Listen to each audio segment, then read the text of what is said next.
parlan sir valen ruan chung van lai di tong lo ne min ban di zun ka tra la ya oh karla du lai mi u min dan tu lam tuanga si loa e lung len bia thu thai coi bong te theng za wang mo ka di ru na thu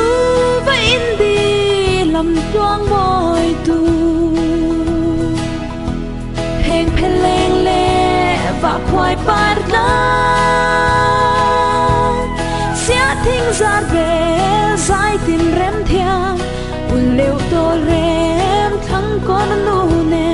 đi ngay lung lên zai kan lo sa oh karla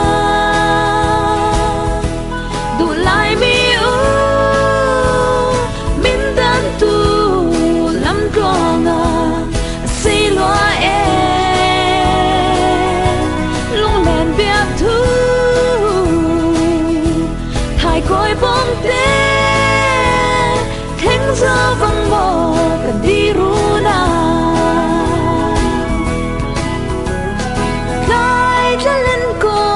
la san ruai ye riang mo run di na wang chapa zan tiang chon kha an lo kai ya karavitha tang tin pelin aloi mi u irun nge ya oh karla du lai mi u min dan tu lam tonga si loa e lung len bia thu thai coi bong te